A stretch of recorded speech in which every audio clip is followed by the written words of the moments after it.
kind of go through. It'll kind of take step by step. We'll do a little, just introduction to what an option is. So just to start off, who's heard of an option? Who knows what an option is? I can nod, raise your hands. Got a couple, few. Okay, so most of us don't kind of know the general basics of what an option is, so we're going to kind of just start with that and just kind of go through. But to first, kind of a little bit about myself. I was born and raised in LA. I just transferred this year from SMC. I was the president and founder there at my CC of the Stock Investment Market Analysis Club. So this isn't my first time presenting a couple of these things. I have 4 years of active trading experience. I've kind of been doing this on the side. I swing traded for the past 4 years. At the beginning, I went through a lot of, financial and psychological, that's kind of how it goes at the beginning. You lose a lot of money really quickly, and then it kind of, picks up over time as you develop your system and you develop, but that's kind of more on the trading side. But what I'm going to focus on today is kind of less the trader mentality and more of kind of just a standard investor. What you guys can all take home and do, just on the side without having to actively manage a consistent portfolio. So as an options contract, so what actually is the contract? So a contract, it's actually 100 shares or the agreement to buy those 100 shares at a specific strike price. So that strike price is and we'll look at the strike price in a second, that's what you're agreeing to buy. So you will pay what's called a premium. And that premium is the amount of money that's assigned to the contract, and that contract has that premium value. And that value is based on a bunch of factors we'll talk about in a minute. But basically, you can exercise this contract at any point to buy these 100 shares at that strike price. And most of the time, you're never going to be exercising it. You're just going to be buying and selling that premium, right? So let's say a premium is worth $100 at one point to buy, a stock at 100 shares at a higher price than it is. The stock goes up, the contract value goes up, right? We'll talk about why in a second, and then you sell at the premium that's higher. And this is kind of a way, the reason that options contracts kind of exist is it's a way for investors like you and me who don't have a lot of capital to get into markets, right? So if you only have like $10,000, but you kind of want to get extra leverage, let's say you see an upcoming company, let's say you saw Apple 10 years ago and you're like, this company is really good. I want to make an extra leverage bet on this company doing well over the next 2 years, I'm gonna buy a contract. Other ways to look at it is if you have a lot of stock already, and let's say that you see Apple right now going, okay, Apple's up a lot, I don't want to sell any of my stock, right? I might have to pay a ton of taxes on it, I might be up a lot, right? I don't want to sell any of my stock, but I see it going down in the next 2 years. I'm going to bet against it using options so I can keep my equity position there, use options to bet on the downside, use a put, which we'll talk about in a second, bet on the downside. And then even if it continues going up, my equity still increases, and all I lose is the amount of premium that I paid for the contract. Your loss is fixed. With a contract, your loss is fixed, and so we'll talk about that. So this is kind of, if you open up Robinhood, this is the most standard, everyone's probably, who's heard about Robinhood? Yeah, okay, everyone's heard about Robinhood. So if you open up Robinhood and you open up a stock and you hit trade, this is gonna pop up, right? And so we're going to see here, we're going to see a strike price, right? So this is what I was talking about. So our current price of the stock is $49. We have 49, so it's $49.01. So we have a strike price of 49, we have a strike price of 48, we have a strike price of 47, 50, 52 and a half. And these range based off of what security you're trading, right? So, and these will totally, and the intervals will change based off what you're trading. It really depends. You also have expirations. So contracts expire. You buy a contract, I could buy a contract that expires next week, right? My contract, I can hold it, and the value will be based off how much time I have before that contract actually expires. So if I think about it, right, wouldn't a contract be valued more if I had more time? Because there's more time for the stock to move more within the amount of time there is left to expire, right? And we'll talk about that when we talk about pricing. But at the very basics, contracts have expiration dates. At the very basis, all stocks have quarterly and monthly option expirations. If you look at the S&P 500 or the NASDAQ, they have actually 0-day expirations. So contracts will expire every single day and open every single day. So those are the most volatile types of contracts because there's the shortest amount of time left before you have to get out of that. Versus if you look at something, you could buy a contract for expiring in 2026. Those will have the least amount of volatility because there's so much time left. Then we're also going to look at, so as you can see, they're kind of priced at 2.1, right? That is actually $210. So you'll have to buy this $49 call at $210. Now the reason it's 2.1 is because you are buying 100 shares. The contract is worth 100 shares, or it's the agreement to buy 100 shares, and therefore you multiply that by 100. So starting, now this is kind of where I'll do a little mini demonstration. So if we have, so we're at 49.01 here. We'll round up to 50 and make it easy, right? So if we're at 50 and we're buying a call, so calls and puts, right?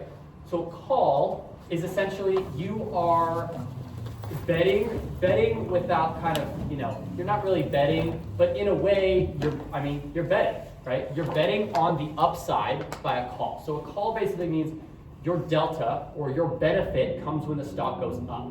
A put is the opposite. Your stock or your contract benefits from the stock doing the opposite and going down. So when a call is, so let's say that we are buying a call, just super standard, right? Same as purchasing equity. When the stock goes up, your contract value will increase. When the stock goes down, your contract value will decrease, right? So if we are buying it, so if our stock price is currently at $50, right? And let's say we have a price target. Let's say, okay, I think over the next 2 weeks, the price is going to hit 55, right? So I think that it's going to hit 55. So I will buy a strike. That's up here, you can't really see it, but it's a $55 call, right? So currently, we are what's called out of the money. We are not yet in the money. So right here, we are $5 what's called out of the money. In order for us to make it in the money, right, we have to get above $55. Now this doesn't mean that in order to make money, we have to get to $55, but in order to be in the money, we have to be above $55. We are currently out of the money. Now, if a $45 call, right, this same call here at $45, so this, technically even this 47 call worth 3.30 is in the money because we are $3, here we would be $3, our strike is $3 in the money, okay? So contracts have two types of values. They have intrinsic value and speculative value, right? So when a contract is out of the money, right, if it were to expire today, if this contract were to expire today, how much would it be worth? Nothing, right? Because it is not in the money at all. This contract has a goal of hitting $55, and if it expires today, we're still at 50, it's worth absolutely nothing, right? Now, let's say that stock price moves up, and all of a sudden we are at $57. Does anyone want to take a guess of how much our contract would be worth at expiration? So with no speculative value. $200. $200. It would be worth 2.0 or $200, right? Because we are $2 in the money from where our strike price is. Yes. Wait, but didn't you buy it for 210? So you bought it, right? But this is at expiration. So technically, so at expiration, this would be worth $0, and then this would now be worth $2. But now talking about speculative value, so this option is currently $5 out of the money. But it's priced because let's say we are 2 weeks away from expiration, we have time to get here, right? There is still a value associated with how much do we expect to get here. All of the contracts and the stock market as a whole is entirely speculative, right? If you think about it, a stock goes up and down based off of how much you and I and institutional investors expect the company to do over the next 5-10 years, right? It's the same with the contract. So if we have 2 weeks, right? If we have 2 weeks of time to get from here to here, there is a certain price associated with the ability and the possibility and the likelihood of us getting there. So the purchase price that you have to pay in order to buy into the possibility of us moving upwards is $210, right? So if we're paying this premium here, let's say we have 2 weeks left, right? And we start to move higher towards, let's say we spend 3 days moving up and we still have 3 days left, and we're up here now at $53, right? We still have $2 more to go. But this premium is higher because we are now more likely to make it in the money by expirations, right? So the basis of everything is just basically what is our likelihood and what is the price? The price of the contract is purely based off of our likelihood of making it in the money by expiration, as the simplest as it gets, right? And there are what's called the Greeks, which are the mathematical calculations to basically how is this actually priced? And so we can actually go in and see, okay, what's happening at why is something priced. Does anyone have any questions on at least this part before I jump ahead? Because I don't want to start, yes? If you sell it at 53, do you still get profit? Totally. Okay. Yeah. So let's say you bought this here, make it easy at 0.20, and this is probably pretty realistic. So let's say that you have 7 days to expiration, right? So you're buying this, so let's say I buy a contract for next Friday, February 7th. Wait, is that February 7th? Yeah. I think, yeah, next Friday, February 7th, right? I'll have like 8 or 9 days left of expiration, right? I have 8 or 9 days of expiration, I'm buying this for 2.0.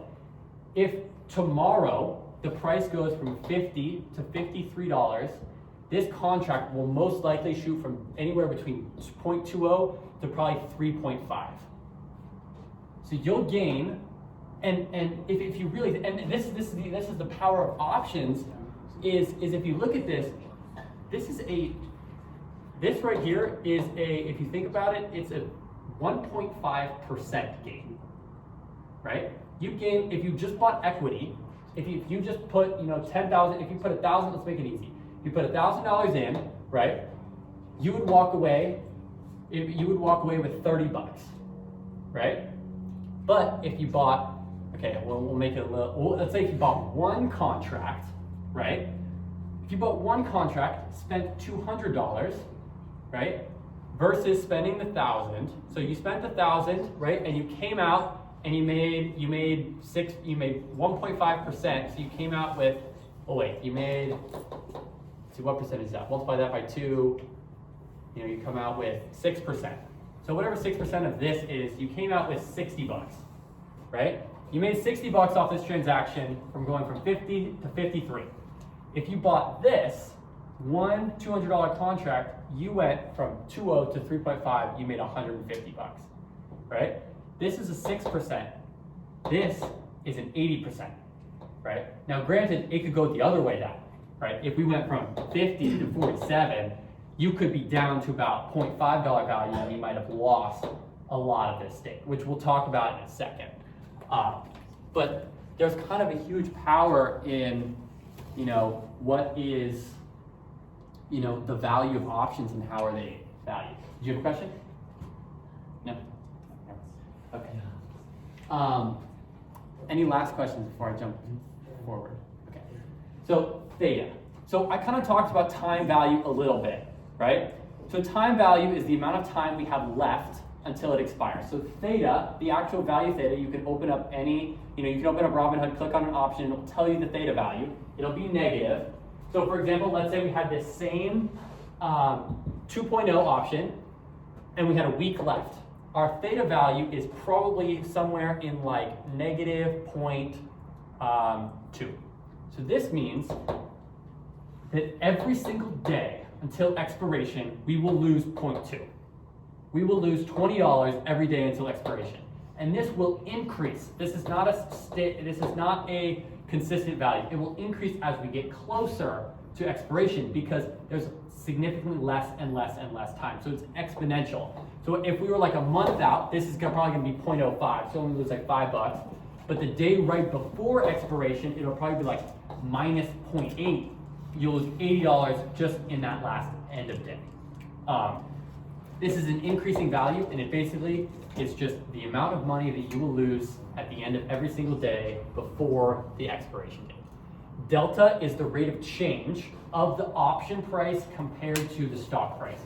So if delta is 0.5 and the stock increases $1, your option is going to increase by 0.5, right? So if our delta value is 0.5, right, and we increase $3, this, without calculating for any other Greeks, we're gonna go from, if our delta is 0.5 and we increase $3, we're gonna go up to 3.5, right? Because that's our delta value. Now, gamma is just the rate of change of delta. So delta is also not a static number. This changes.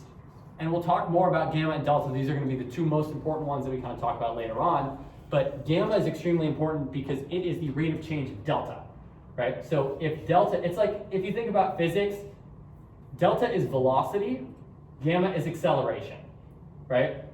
So kind of like how we talked about how theta increases as we get to expiration, delta will increase. So delta increases as we get further in the money, and gamma increases as we get closer to the money.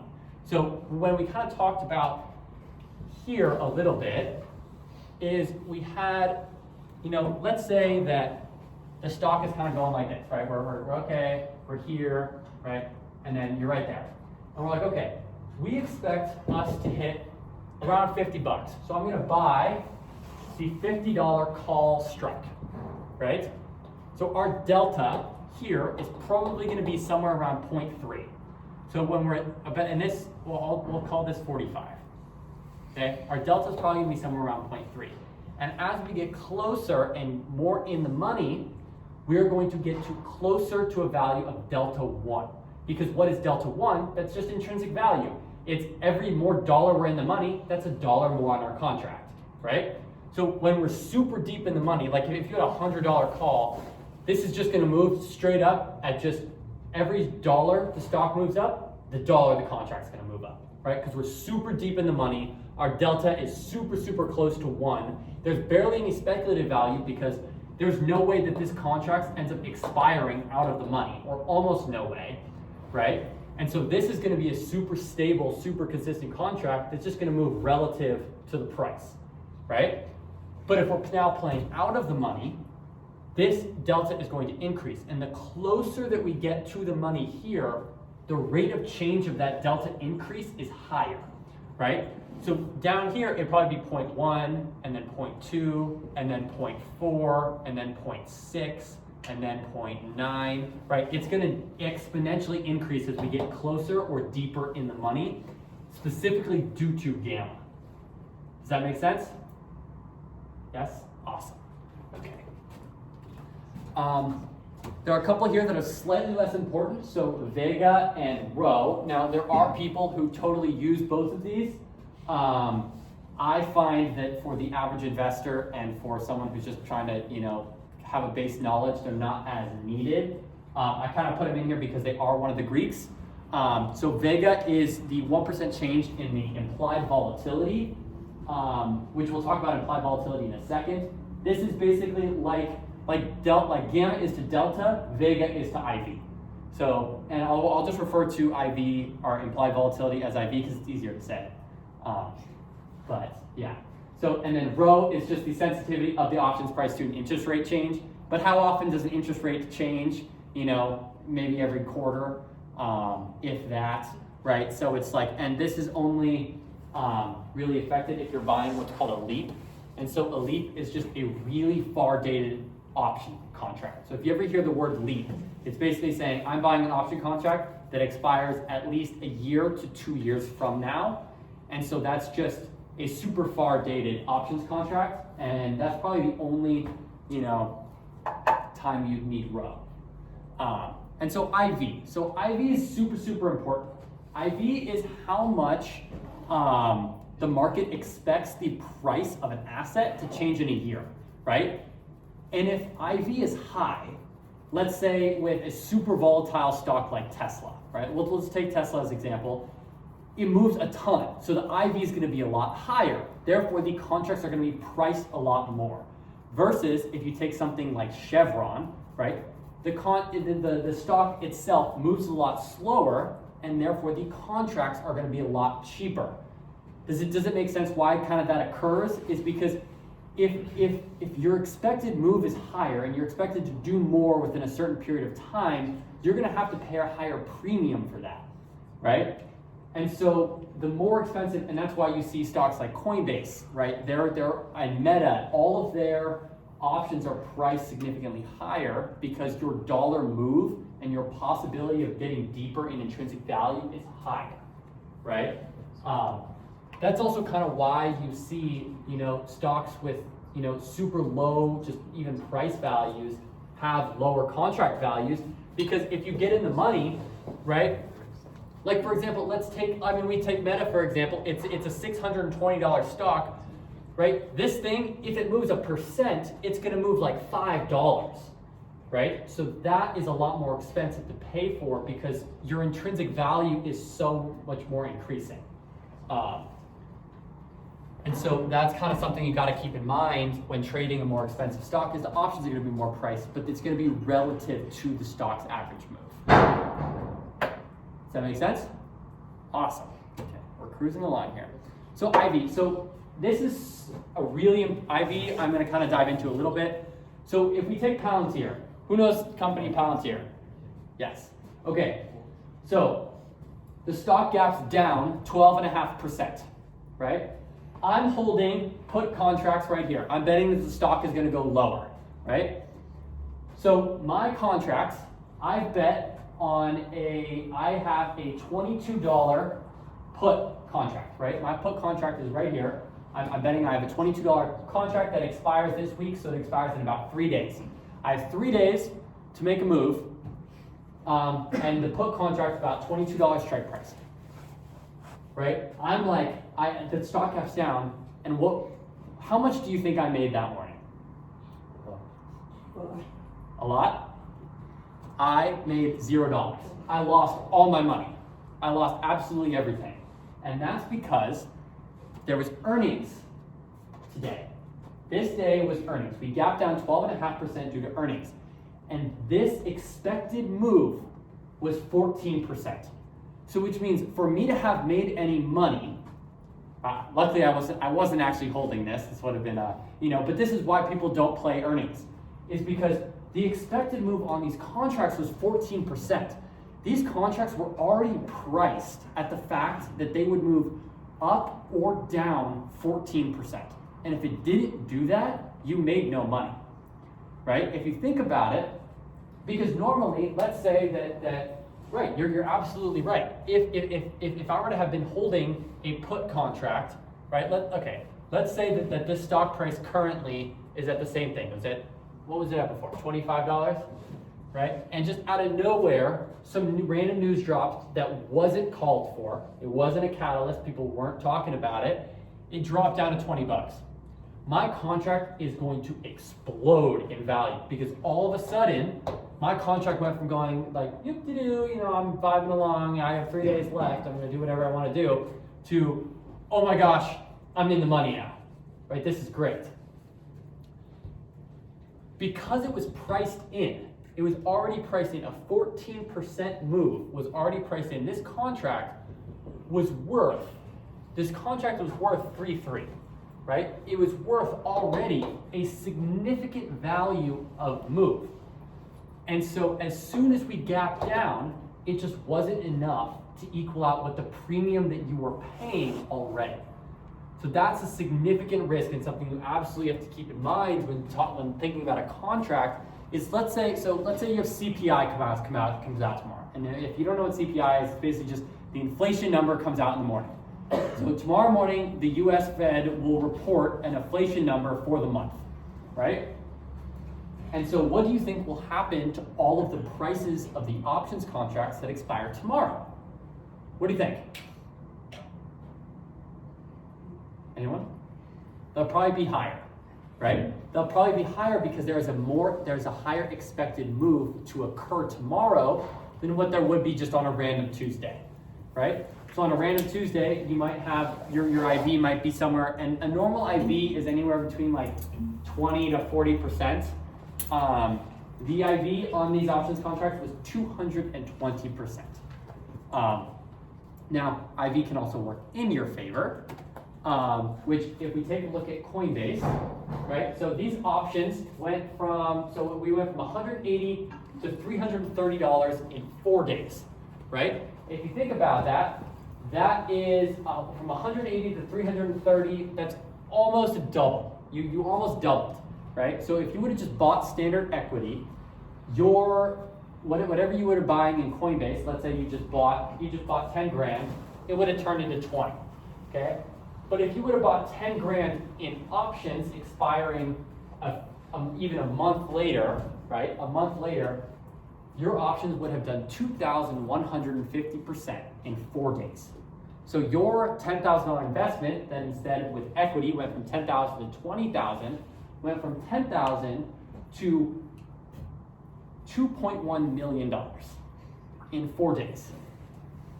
So that is the power of options. Now the issue is, so the reason that it happened, that why IV matters so much, is part of the reason that these options did so much is because the implied move continued to increase.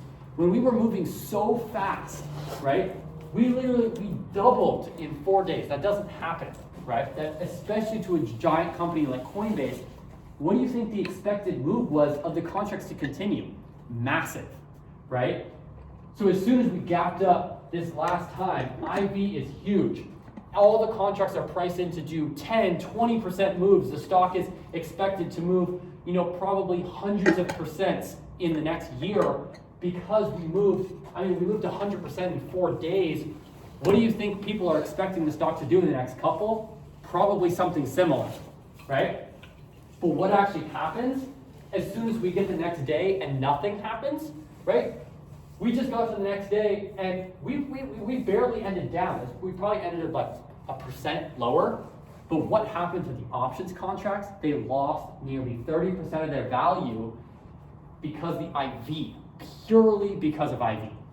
IV was insanely pumped into the contracts, and then it was all boiled down to the next day where all that IV shuts down because people are going, oh, maybe it's not going to do another 30% day, right? Okay, these contracts need to cool off. These premiums need to be worth less than they were the day before, because the day before we were like, oh my gosh, every day is going to be a 30% day, 20% day, up or down.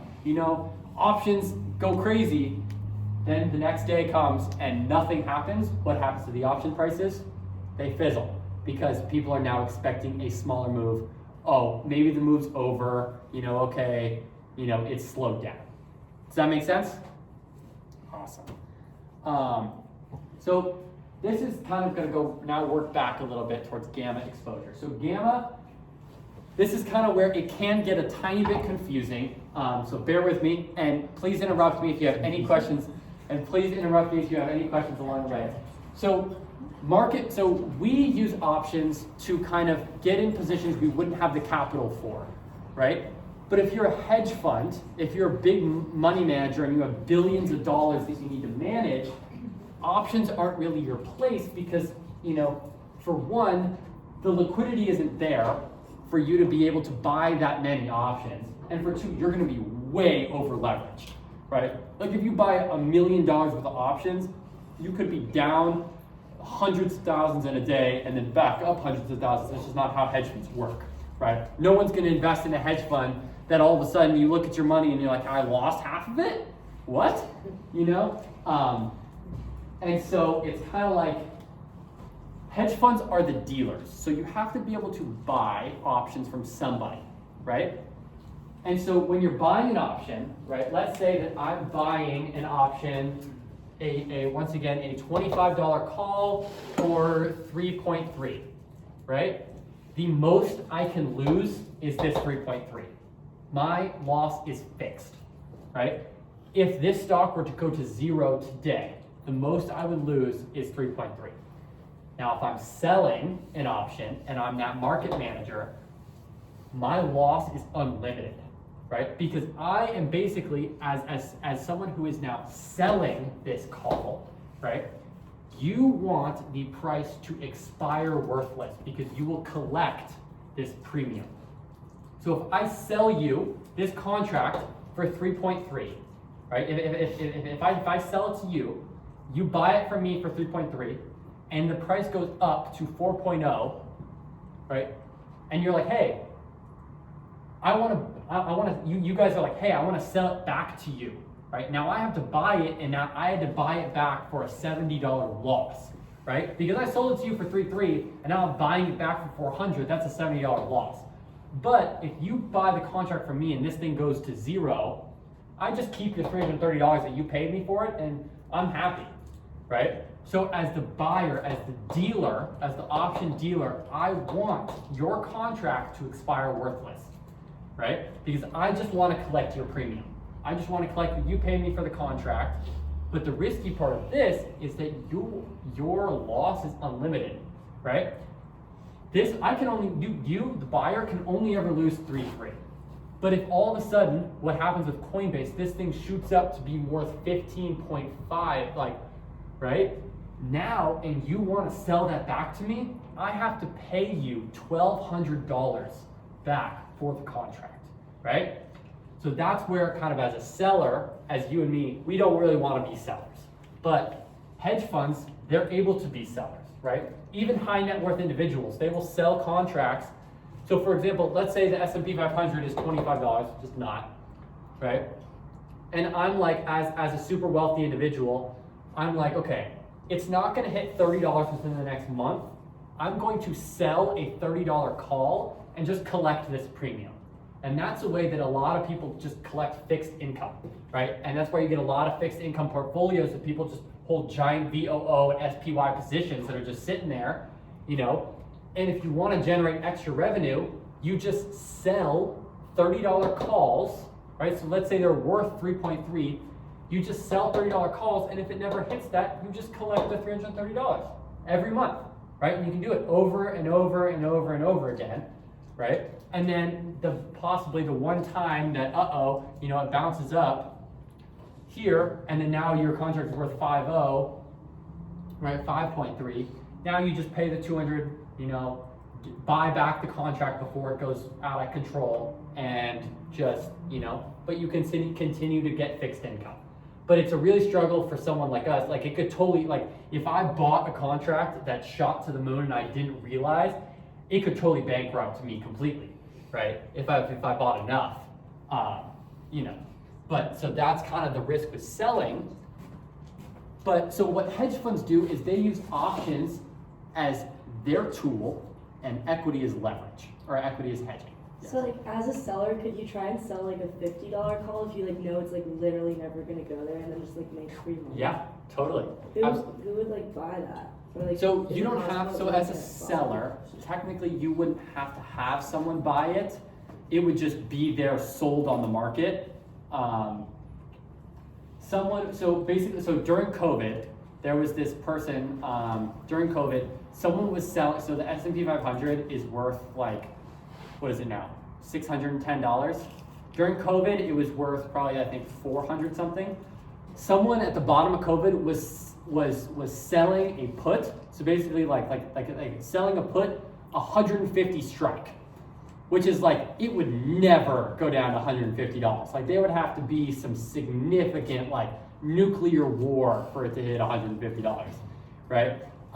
But they were still collecting, right? Like if you were to do that every single year, your yield would still be like 6%, right? You could totally make a yield off of selling a put, right? If you were like, okay, the S&P 500 is going to continue going up, right? It's worth $600 right now. Within the next month, it's not going to hit 500, right? That's a $100 drop. That's probably like, you know, 12% or something.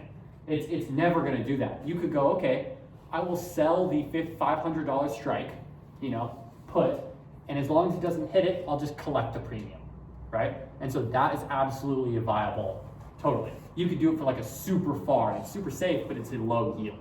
Yeah. Could you talk a little bit about what you mean specifically by no one, like if you are putting this out there, there doesn't necessarily need to be a buyer involved? Yeah, so you as a seller, as the option dealer, there doesn't need necessarily, so there's something called open interest. So when you open up a option, right, you'll see that there's volume and then there's open interest. And open interest is the number of contracts that's available to be bought and sold, right? But there is also volume, which is the number of options contracts that have been bought and sold, right? There could be 20,000 volume in a day, but only 10,000 open interest because that's the amount of contracts, right? There was just 20,000 different exchanges of contracts that occurred, right? Now, if you're a dealer, you can put your option on the market as just open interest, right? That option never actually needs to get bought, but because it exists and because you posted it on the market, that is still viable and a liability to you. So as a seller, right, technically you don't need somebody to purchase it, but it is still, you basically, it's like you created the contract to buy a house, right? It's like your mortgage, except no one's your lender, right? You have a mortgage that you wrote for your house. Your house is worth $1 million, right? No one technically has to buy your house for your house value to go up or down, right? You can just then buy your own mortgage back, right? And your house value has gone up or down, right? Yes. Wait, so then what is like preventing you? So let's say the S&P's at like 600. What's Yeah. preventing you from being like putting something on the market that's like 1,000 and it hits tomorrow, and then you just like make the money immediately? And sorry, wait, okay. So you're Wait. selling. So let's say. No, you're right. No. Yeah, I think I understand what you're saying, but let me just draw it out just to make it easy. Okay. So we're worth 600 right now, Okay. right? Yeah. There's a call priced at $1,000, Yeah. or at 1,000 strike, Yes. right? Like, And you're selling this call. yeah, and I'm like asking someone to buy it, and like I know it's not gonna do that by tomorrow. Right. Then so most likely this is only going to be worth $0.0001. So you take home like a cent, Yes. right? Okay. So there wouldn't really be, in order for you to make any money, you need to be able to, like, especially for tomorrow, if anything, you need to go like 620. You go, okay, it's not going to go $20 in a day till tomorrow, and this would probably be worth probably .08 or something. You make $8. So, okay, so the value of it like kind of goes down as you go like Yes, further farther out. out of And money. also it goes Absolutely. down as it gets closer. Right? Yes, Okay. totally. So because the options are priced based on their likelihood of making it in the money, right? So this call is so unlikely to make it in the money, it's worth nearly nothing, Okay. right? This call is still not very likely, but now actually somewhat likely. So it's worth .08. It's worth $8 because there's a 1 in 100 chance that it hits 620. Okay. So then, what if like let's say it's like you buy it in the morning and then you're trying to like get rid of it like the next morning or whatever, or like you have 24 hours, Yeah. then like 12 hours goes by and it's like 619 or something. Can you like back out? Yes, before you this? could back out. Right. So if this was at 620, you'd still be losing money, Oh. right? Yeah. So this contract would be from 0.8, and then now imagine we go, okay, so now all of a sudden it's the morning and we're at 619, and this contract is worth 1.1. You now have to pay $102 to buy your contract back, Yeah. right? In order to take it off the market. In order to take your money, unless you're like, okay, I'm just gonna hold and pray that it expires worthless at the end of the day. But if you're like, I think it might actually go above 620, you have to buy that back for $102 and accept that loss, right? So as the seller, which we'll talk about delta a little bit. Here, yeah, why don't we kind of do a, Okay, yeah, that makes sense. I'll come back. It's going to be right there. So we can use gamma. So this, if you kind of look up gamma levels, this is a really interesting data point that you can kind of see, and we'll talk a little bit about this chart in a second. Basically, you can see this giant concentration of gamma. We'll talk about why at 600, right? So there's a huge concentration of gamma at the 600 level, and what happens at 600 every time we come into it for this 4 weeks? Rejection, rejection, rejection, rejection, right? And this isn't just like, this is just a tool that we'll kind of talk about in a second, but I'm going to come back to these charts. I'll explain why this is all happening. This is an SPX, which is just the S&P 500. As you can see, there's a giant concentration at the 6,000 level. And what happens as soon as we cross over 6,000? We decrease back from it. And that's because the hedge funds, which we'll talk about in a second, are the ones that are causing this price to move in order for their hedging bets, their sold calls, to stay in the money and stay at your loss and their benefit, right? And so we'll talk, so now delta. So when you own a call inherently is positive delta. You're exposed to positive delta. There's a positive delta product because as the price moves higher, so does your contract. The put, inadvertently, is a negative delta product. As the price moves down, your contract moves up. So it is a negative delta product.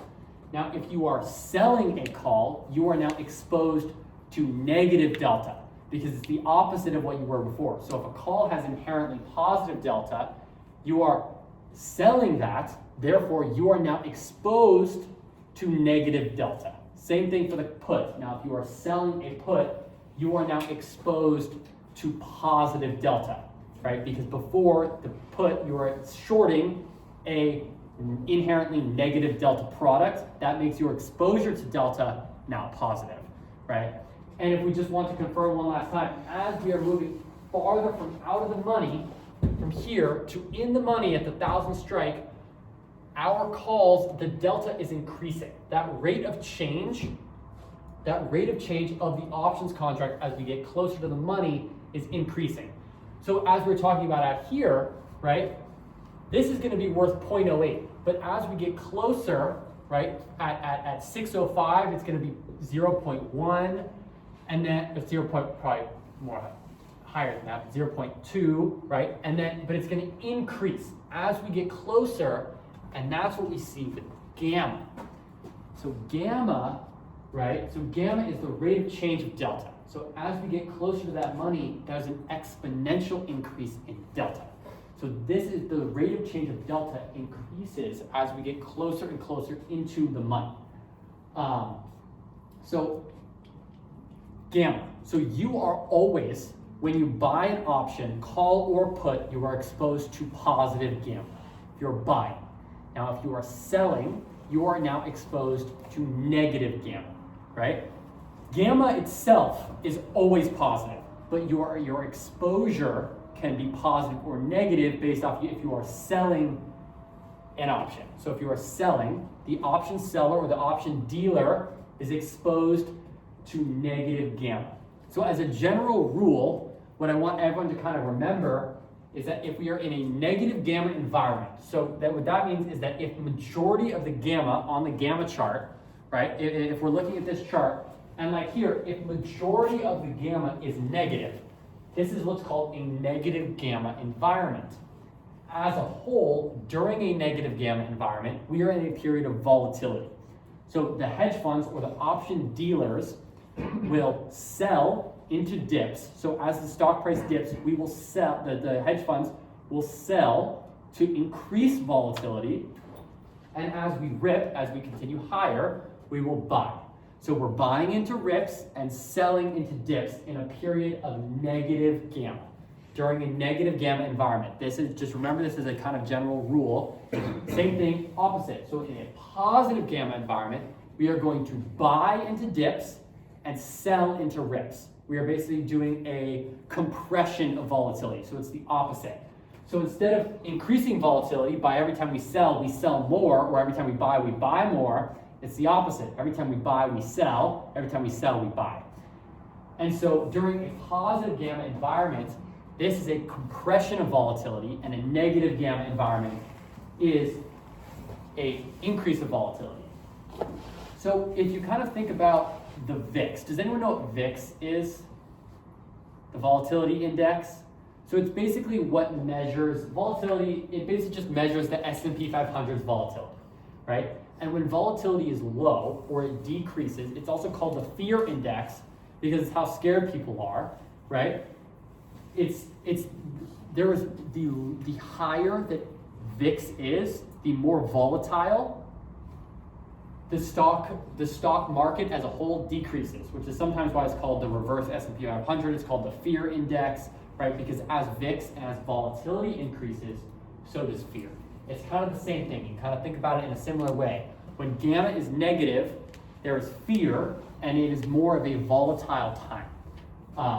Versus in a positive gamma environment, we are trying to compress volatility. Does anyone have questions about this before we kind of go back over to the examples a little bit? No, okay. Let's kind of go back towards the examples. So in the meta situation, what environment are we in? Positive. We're in a positive gamma environment, right? Which means what's going to happen just on a general basis? There is a compression of volatility. So volatility is going to be a lot slower during this time, so we're going to do a lot less, right? And at this, specifically at this 600 strike, so this chart is the open interest. So it measures, it's weighted by gamma, so however many contracts, so this basically shows that there's a ton of contracts, and remember, what is open interest? Does anyone remember what I said about what open interest was? The amount of contracts? The amount of contracts being held at a certain time, or being able to be bought or sold, right? And so the most amount of contracts that are available to be bought or sold is at the 600 strike, right? And it's weighted by gamma, and so we can see that there is a ton of gamma exposure and a ton of liquidity at the 600 level, right? So this doesn't tell you right off the bat, and it's not a foolproof by any means, but this basically gives you a sense of, okay, where are hedge funds and dealers positioned, right? So if we're in a positive gamma environment, right, what is happening? We're in compression of volatility. So as soon as you kind of start to creep in and approach the 600 level, hedge funds and option dealers always want to stay delta neutral, right? They want to try to be delta neutral, which means that you are always, at any point in time, hedging your position. Hedge funds and dealers always have all four. They have buying calls, buying puts, selling puts at all times. And you want to try to be delta neutral. And so in this scenario, we are in, as the general public is buying, right? We are buying. So as the dealer, what are we doing? Selling. Right, so if this chart, if it's generally positive gamma, that means the general market is buying, which means the dealers are selling. So that means the dealers have the most amount of contracts sold at the 600 strike. So what do you think that means for option sellers as soon as we get to 600? Right, as soon as we reach 600, what happens to option sellers? Do you remember, you don't want, if you're selling a position, you don't want it to go above 620. Same thing here. You don't want, as the option seller, your whole goal is to make sure that your option does not expire in the money because you're a dealer. So as the dealers with a super high concentration at 600, right? And the dealers will actually go in and short sell the underlying security, in this case Meta, to keep their options in profit. So if you are a hedge fund at selling a ton of contracts at 600, you are going to force the price lower in order to keep your options in play. And so that's what happened here. And that's what happened for 4 weeks straight. And it was one of the reasons, not the only reason. And it's just a tool that we can kind of use to figure, okay, what's actually going on? Right? You can see and you can go, oh, 600, it's a big level, but how would you have known that? Coming right here, as a general investor, how do you know that 600 is the level, right? Maybe it's just a whole number, right? Or you can kind of look at the dealer, you can kind of look at where are dealers positioned, right? And once again, it's not foolproof, and it's just a way for me and you and investors, right? Let's say that we own Apple. My dad comes to me all the time and he's like, Cole, when should I sell? It's like, whenever you want to sell. But if you're looking as an investor of, okay, where in the future, what's a possible place where I can sell and possibly get out of this position that I don't want to be in anymore? But what if I sell now? What if it's too early, right? Okay, well let's take a look at the gamma. What are the big hedge funds doing? Where are they planning on selling, right? And so then you can kind of be like, okay, maybe you don't sell it all here, but maybe you're like, okay, I'll take a little trim. That's all right for me, right? I own a ton of Meta. This, I'm gonna take a little trim off my position. I've done really well, you know, with my Meta stock. I wanna get out of it a little bit. I like VOO instead of Meta. You know, I'm just gonna move my stock concentration over there. Your spot picking, you know, this can help you. Just as, you know, someone who's just looking at, you know, okay, what's a nice spot I need to pick? You know, here's one. And you can kind of look at it in the same thing in a negative gamma environment. So we're doing a super similar thing in a negative gamma environment. As we're moving higher here, dealers are increasing volatility, right? So during this sell, dealers are selling more. During this buy, buyers are buying more. But as soon as we cross this, we get what's called a gamma flip, where all of a sudden, now your hedging activity changes. From buying to buying more, you are now wanting a compression of volatility to keep your sold options, the ones here, right, where we can see in a negative gamma environment, what's happening? What the majority of the contracts are being sold, right? And so most of these contracts at 6,000 are being sold, and therefore the dealers, they want to keep their options in profit. So what are they gonna do? They're actually gonna go in and sell the underlying to keep it in profit. So why don't we do a little one together? So this is TSM's, this is a week ago. This is TSM's gamma exposure, right? So to you, what environment are we in? Anyone want to take a shot? Positive. Positive. We're in a positive gamma environment. So what are the dealers trying to do? Compress volatility. So we're trying to compress volatility in this environment, right? This, so just, I don't have the labels here, but this is the 220, 235, sorry, this is the 220, 225, and 230 strikes, right? So if you were looking at it, right, and our stock is currently, let's go back and go see. Our stock is currently 208. So we're probably sitting somewhere right around here, right? This is our current stock price. If we're picking and choosing a level where you'd want to kind of take a trim on TSM, where you were like, okay, maybe I want to get out of my position, we can kind of take this giant gamma exposure here and go, okay, this price, there's a ton of liquidity here. Hedge funds and option dealers, they're targeting this area for a specific goal that they have to keep their options in profit in here. And so if we're buying as a whole, they are selling, right? And so this 225, this 220, 225, and 230, those are going to be our levels, right? So what do you think happened as soon as we hit those levels? Well, why don't we find out? So this is, once again, from about a week ago. So starting from a week ago, going until today, right?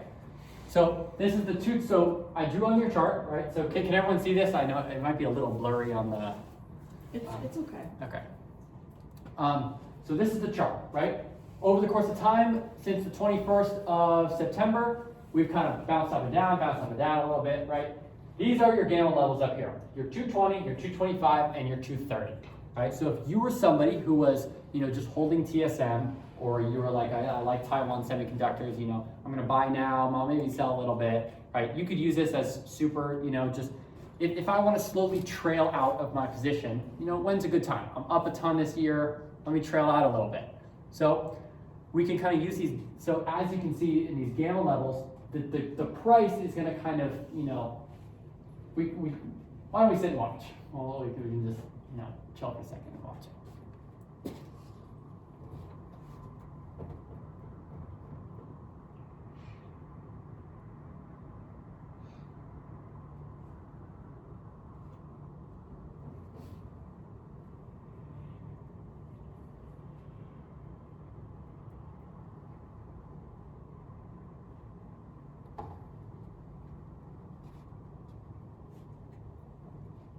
And so here we come to today, right? And if we kind of zoom in on this chart here, what are the spots that we rejected and that we continue to reject? 220 twice and 225, right? And you can see there is an obvious here coming into this. We have volatility, right? Price is moving quick. And as soon as we hit 220, what happens? Volatility compression, right? We compress volatility, we slow down, right? This happened in the matter of, so these are candles, and candles, without going into explaining what a candle is, kind of, each of these bars is an hour. So this is, each of those bars that showed up was an hour that passed by, right? So this happened in probably a total of 6 hours, and then we spent probably 10 hours just sitting there, right? And then all of a sudden, what did the dealers do to keep their options in profit? They sold the underlying, right? Now that might not be the only reason. We totally could have just had a retail sell-off. The market could have been selling, right? But this is something that you can use or can give you an insight into, okay, what might have been happening. And one of the things that might have been happening is there was a huge concentration of options gamma sitting here at this 220 level. And so what happens when we come down here, right, and we fully rejected 220, is that we come down here and now there was probably during this area, which is why we've kind of been able to work into this 220, is dealers and hedge funds were able to reposition, right? So if before this 220 level was their main point, and you would have been right, they were able to reposition and possibly reposition to what we can now see is the 225 and 230, right? And so this kind of goes to show a little bit that, you know, and once again here, when we came up, compression of volatility, even here, right? We had a ton of volatility here and here and here, and as soon as we kind of get in this gamma zone, compression of volatility, right? So I hope, no, come on.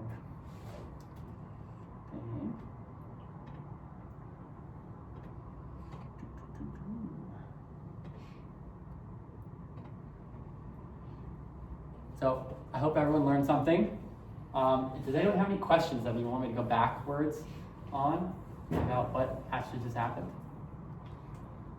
Yes. I was still a little confused on what exactly gamma was. So you can tie a high amount of gamma to a high amount of available contracts, right? So yes. So we're looking at these. So this is the amount of. Well, let's go back to TSF. Let's go look at there. So it's the amount of open interest and the amount of contracts weighted by gamma, right? So let's say that you had a ton of open interest contracts at 300, right? But the gamma isn't very high out here, right? So you might have 100 contracts here and 50 contracts here, but if your gamma value is triple what it is here, this is going to end up being, 150 versus 100, right? And so this is weighted by gamma. They don't want the stock to reach a contract with high gamma because they would lose more money if it has. They would basically, yes. So ideally, they want their contract to expire. So this is for the TSM for all expiries. But let's just say that you're a dealer and you have a gamma exposure, a negative gamma exposure for 30 days, right? You want your contract within those 30 days to expire out of the money at 30 days. Right? Or this could be a week, or this could be a year, but you want it to expire under that value in 30 days or less, Okay. right? And so what you're doing is you are trying to keep it under that level until that expiration date, right? And then after that expiration date, that frees up. And you'll see these are constantly moving, right? Now they're not moving all that much, but they're definitely moving. Like I bet, if we looked at this next week, this one will probably be a little bit higher because we've now moved up above this 220 level. Okay. Right? I feel like I didn't fully answer your question. Did you want me to go? I think I get Yeah. And it's also kind of pinning back a little bit to gamma and delta is as soon as you get really close to the money, like if you have a ton of 220s and we're at 220, your gamma exposure is extremely high. Your delta exposure is super high, right? So as a hedge fund now, if you're trying to hedge that huge gamma exposure from being at the money, Because if we remember, and we kind of go back to this picture here, is at the money, gamma's at its highest. So if we're a hedge fund trying to hedge against our own gamma exposure, right? If we're a hedge fund and we were exposed to too much gamma or too much delta, we always want to be delta neutral, right? And so as we get closer to the money, that delta is going to exponentially increase. And so we need to exponentially hedge against that delta. Right? Awesome. Okay. Well, thank you everybody. And I'm always happy to